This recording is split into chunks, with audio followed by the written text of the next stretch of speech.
Hello everyone. Na-follow niyo na po ba ako? Kung hindi pa, please subscribe. Thank you sa mga nakapag-subscribe and followers. So, sa mga hindi pa, you can follow me and subscribe sa YouTube, Facebook, and Kumu, Twitter, Instagram. So, thank you sa mga viewers, thank you, and sa mga nag-react sa post, yan, thank you all. So, ito, pang grip ball, pang grip para lumakas, yan. Compare noong una, di ba? Noong una, ganyan-ganyan pala, diba?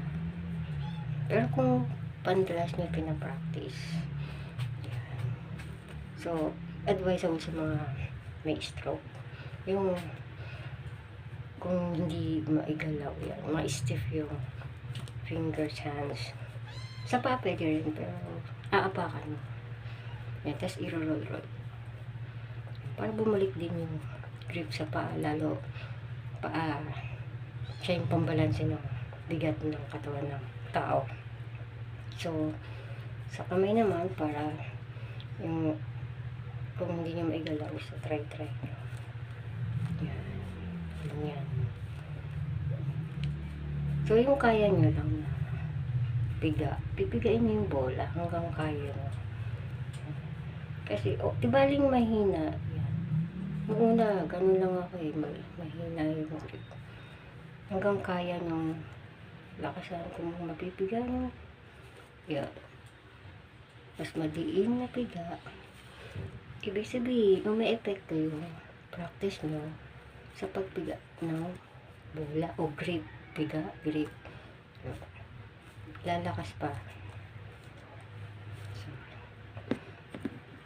ito naman, bakit ako napapractice? So, syempre, sa craft ko as reflexology therapist, kailangan may pressure. So, pwede rin kami sa treatment na Swedish. Pipindot lang. Okay, sample ko pa. Ganyan. Kita ba? Hindi kita isa. Ito, hindi kita. Yan. So, kailangan, pinapractice ko. Kahit sa push-up. So, minsan malamya. Kulang sa practice. Kailangan lang. Yan. Papractice ko ganyan. Pwedeng sabay, pwedeng alternate.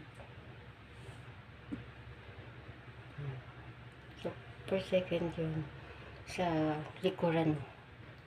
Hindi pwedeng ipindutin sa buto. So, kailangan sa muscles lamang ng tao. Pwedeng alternate na ganyan. Pwede rin sa kabila. So, sa swerte yung mga mga naka-try sa pressure ko. So, pwede mo i-soft yung kaya lang na gusto magpa Swedish o pindot. So, ayun, yun yung deep mo lalagyan ng oil. Ipapatong mo sa likuran. Pwede naman dito sa so, next videos yun. May maghanap tayo ng model. So, yun. Abangan nyo yung iba kong reels. Yun sa mga sa Swedish kasi may oil. Yung tinuro ko kanina, Shatsu massage. So, ano yun? Walang oil. Dry massage. Yun. So, pang-relax lang ng muscles. Yun. So, see you on my next video with my model. Maghahanap pa tayo. So, thank you all.